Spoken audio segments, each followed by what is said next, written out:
Hello, wonderful people. Welcome back to my podcast. I'm so glad to have you guys here. Oh, it's been a week. Thank God it's Friday. Thank God, thank God, thank God. I don't know how your week has been, but mine has been, it's like good. Like, not a lot of stuff happened that's like bad, but I'm just feeling like, man. Like, and it's not like a bad man, but just like a man. I don't know if you guys have those weeks as well. But yeah, this week I had to do a really hard thing. I had to call my best friend to tell her that I would not be able to make it to her wedding. Oh my God, I feel awful. I feel bad. I feel like I, and especially since she asked me to be her maid of honor, right? So the thing is, she's been my friend since I was 3 years old. We have not seen each other since we're 9. She lives in Australia. I live in the United States. And we still kept up our friendship. She's one of the people that I grew up with. She's one of the people that I consider my friends, my best friend. And it's funny because like I knew she was gonna get married, but there was not a set date. So in September, she calls me and tells me, "Oh, we set a date. It's gonna be in December," and I got excited. I really got excited. I'm like, okay, she's getting married. I'm happy. After 3 years of them being together, they're finally gonna tie the knot. I'm happy and everything. And I said yes. And I did not think about the logistics. I did not really think about where I was. Like, okay, September. She told me maybe mid-September, October. I knew I had a trip for my birthday. November, I have a conference in DC that I'm going to attend.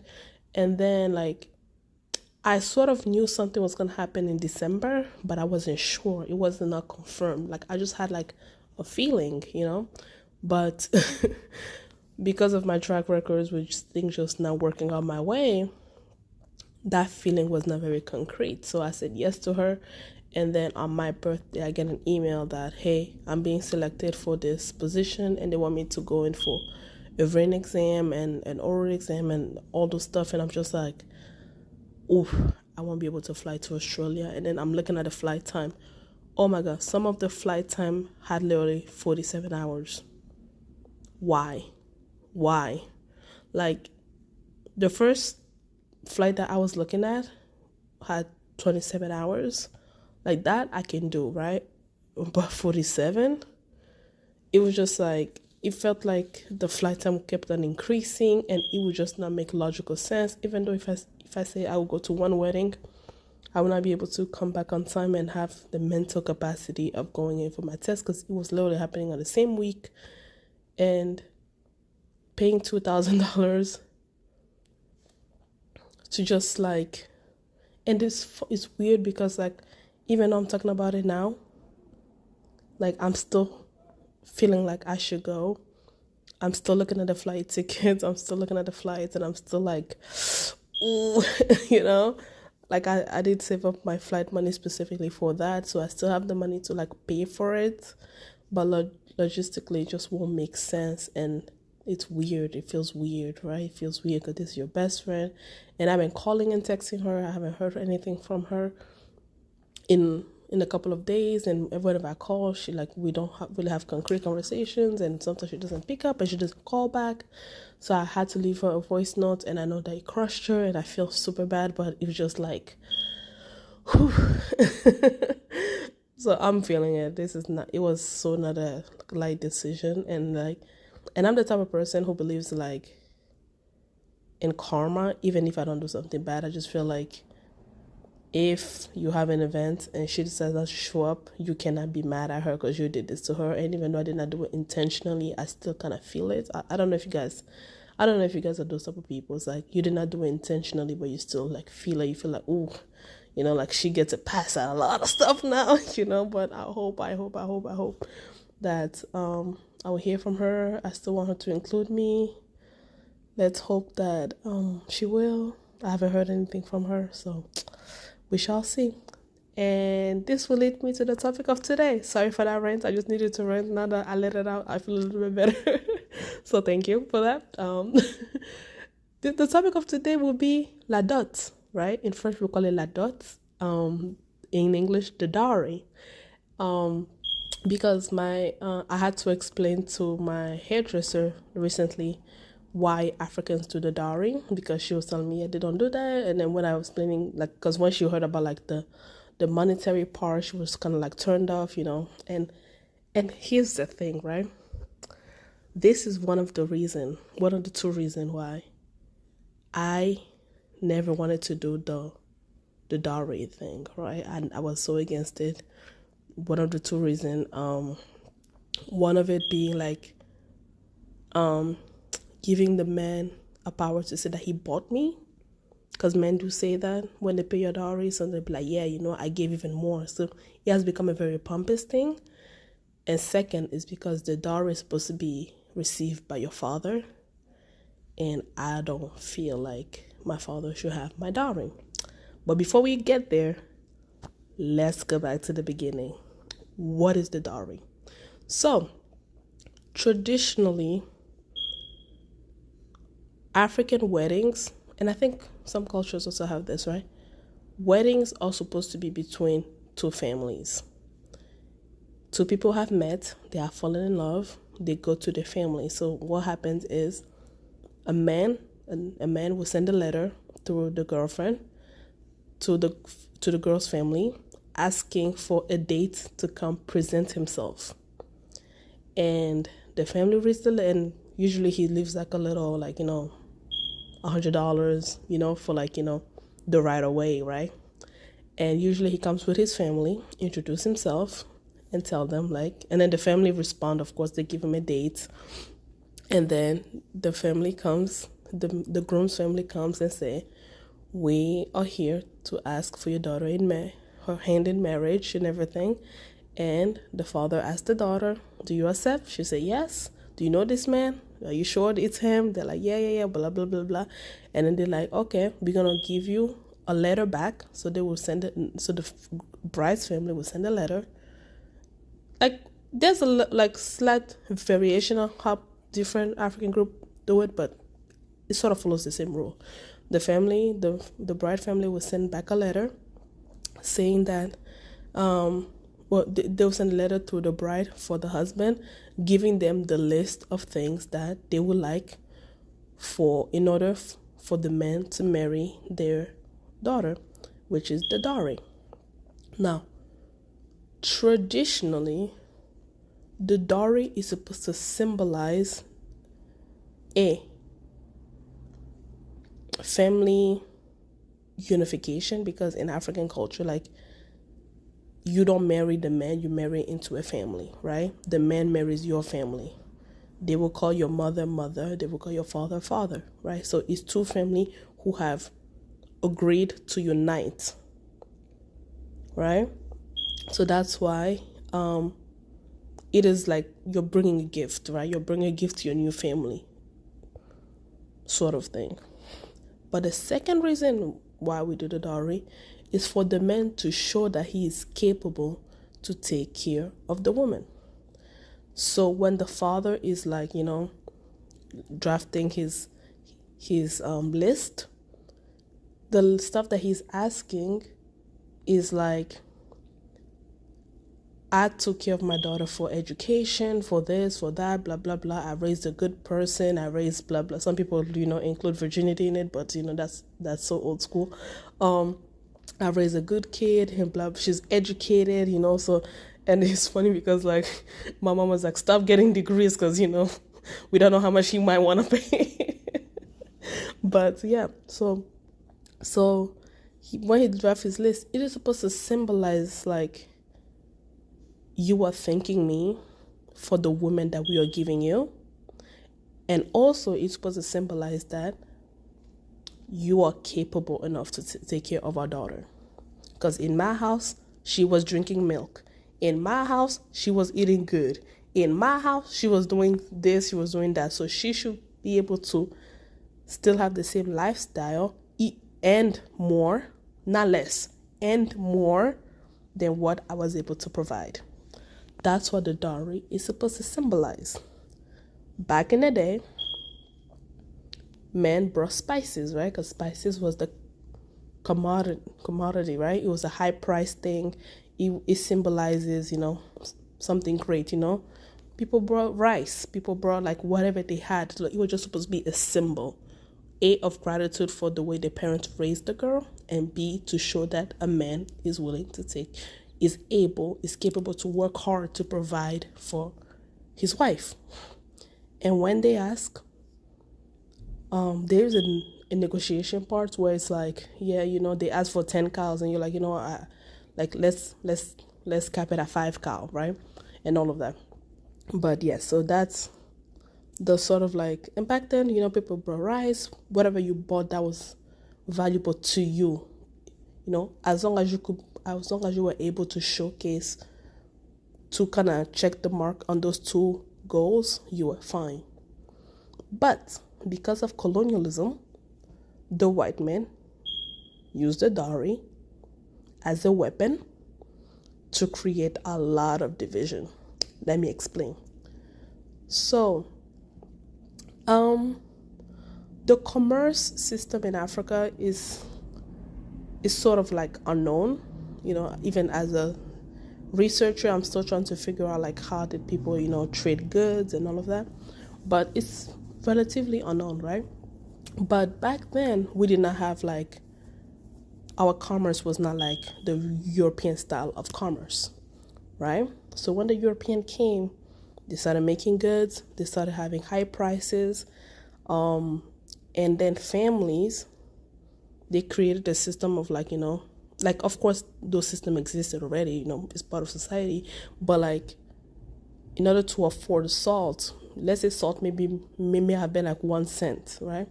In order to afford salt, now it was $10. Now a family is like, ooh, the prices are high, we cannot afford it. So we used to be well. We maybe have been poor in our, but it was like based on a societal standard. But now we're really poor based on this standard. So, now we need to marry our girls off to like the man who will give us the highest money in order for us to afford our daily living.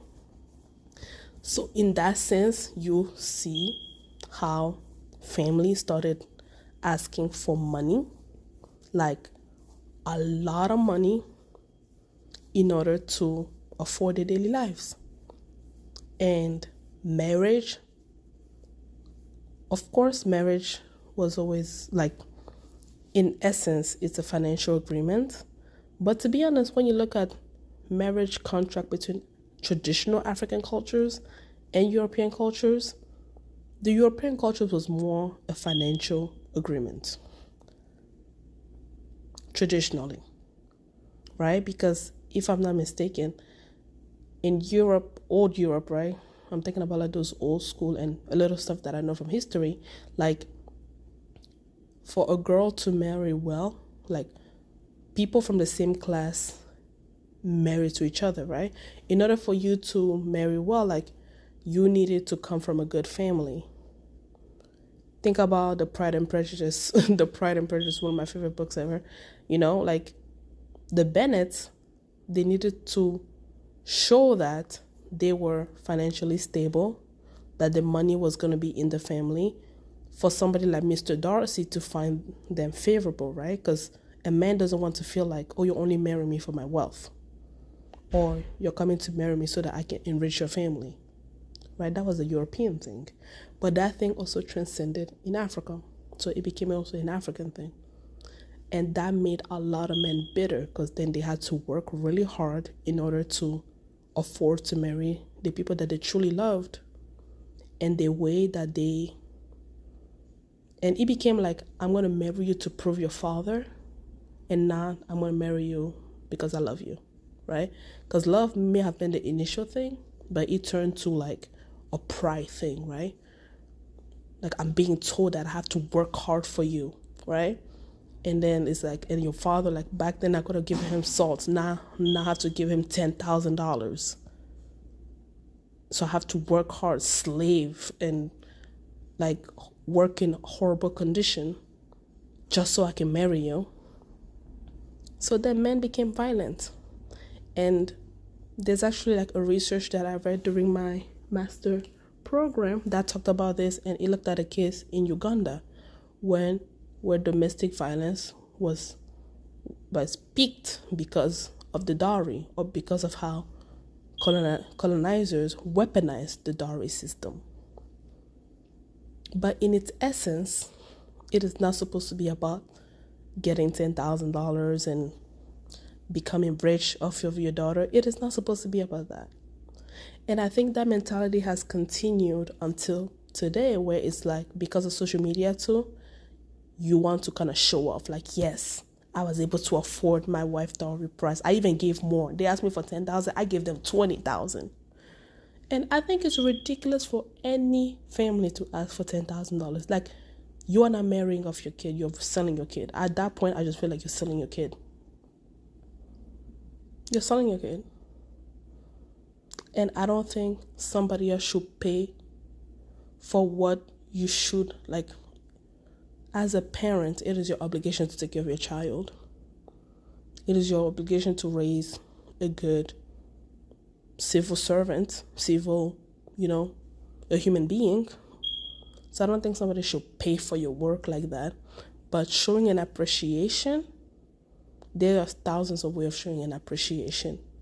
And a good man will show his appreciation for the woman that you were able to raise. So I was always like against the monetary part. And I think for me, I've always been against it because I don't want my father to get it. Because traditionally, it is the father that gets it, right? Because he was the one that financially were able to provide, put a roof over your head, blah, blah, blah, blah, blah, blah. So I don't really like that idea. But I think our cultural weddings are good. Because the religious wedding and the civil wedding are not innate in African culture, right? They're not. Yes, of course, back in the day, like the chief of the village, the fumu, we call them fumu, the chief of the village, you needed to alert him, blah, blah, blah, blah. His presence in the ceremony was, impactful. But it wasn't like, the contract of signing, blah, like, signing papers and all that. Because, Africans, we don't get divorced. We die. Even if you're unhappy, you die in that marriage. You die there, damn it. You told your family took the money, they won't be able to pay it back. Bitch, you are gonna die in that marriage. So yeah. But now, even in Congo, people do 3 weddings. They do the cultural wedding, where the dowry is given and both family have agreed and they have a party. That's the wedding that is important in our culture. Like, it's important, right? The civil wedding is seen as because we live under, like, European institutions, right? You want to be legalized in case you get a divorce. On the few occasions you get lucky to get a divorce. But even in the civil wedding, the public servant who's officiating your marriage will ask, did the two family agree? Did the father receive his dowry? Did the mother receive her list? And if the answer is no, the civil wedding cannot take place.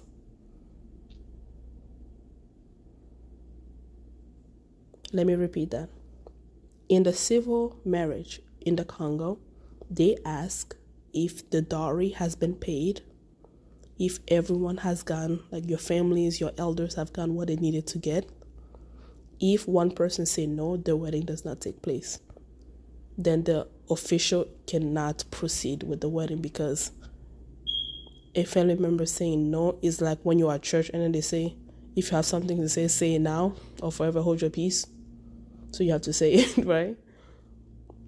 And then if somebody says something, then they would, like in Africa, they will tell you, okay, go and fix your issues, then come back and get married. Because you cannot get married with unclean hands, basically. And the reason why I would have the traditional wedding is because I believe in keeping my culture, right? Except for like the dowry thing, I'm gonna be very like strategic about it, because here's the thing. I am working hard to find a good man. And when I say a good man, I mean a good man, Savannah. A good man. Because I'm a good woman. I need a good man, Savannah. So, and I will explain this to him, the same way I'm explaining this to you. And I will talk to my mama, like, listen, it is supposed to be a symbol of appreciation, so don't even think about asking for like 40,000. And she's not. She's like, I know she's not. She's not. God knows she's not. To be honest with you, she might give me up for $1. Because this woman wants me to be like married with kids already. She'll give me up for $1. But yeah, she's not. But I want it to be as a symbol. I wanted to go back to its original meaning, because I don't want, and a lot of people, a lot of men, especially in my father generation, felt like I bought you. And that's why my grandfather, my maternal grandfather, did not take a dowry for any of his daughter, because he didn't want a man to say that they bought his daughter. He told his daughters, if something goes wrong, if this man is not good to you, you still have a place in my house. He was not one of those African parents that say, listen, when you get married, we are burning your beds. You should not know the road back to this house. You are not sleeping over. You don't sleep over here. Africans, we don't do sleepovers. You stay at your husband's house. So yeah. So a lot of African girls look for the cultural wedding because A, it's a way to keep our culture alive, but B, it's like there's also, and especially when a man give, like, you know, it's like an ego thing, right? I'm worthy enough, you know, he gave that much, like, you know, the new girls, you know, they can show it off on like Instagram and all of that. It's like, yeah, I'm worthy enough, like he paid, especially if he gives like a lot of money. He's like, yes, he gave this, he gave that. But girl, let me tell you something. Don't you ever give your man money for him to marry you. That's an abomination. That is an abomination, my sister. Girls who are making a lot of money, let him, and if your man is not making that much money, let him give what he has. Don't you ever give your husband, your soon-to-be husband, money for him to marry you. That is an abomination. I do not agree with that at all. At all. At all. No. Let him give what he has. And parents, please stop over asking. Please stop over asking. It's supposed to be a marriage. It's supposed to be a union of two families. And I like the tradition of like two families coming together, becoming one, having uniforms, dancing. Because, you know, Congolese weddings are the best. Congolese wedding, let me tell you something. When you go to a concert, you are supposed to watch the concert. But because we're Congolese, when we go to a concert, we become part of the concert. You see all of us dancing the same way the musician is dancing, so there's no need to see him. Like, he's just there to sing for us to dance.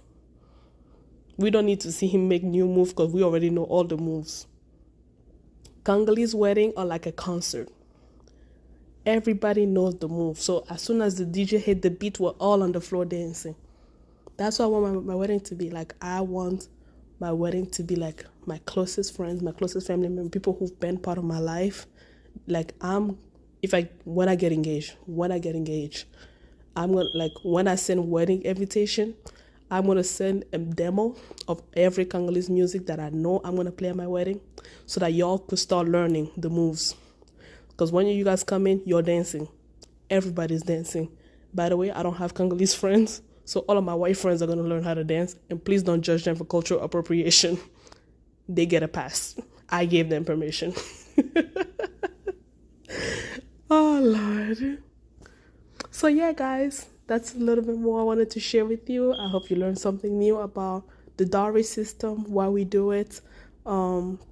the calm, the juxtaposition, the irony of it. Yeah.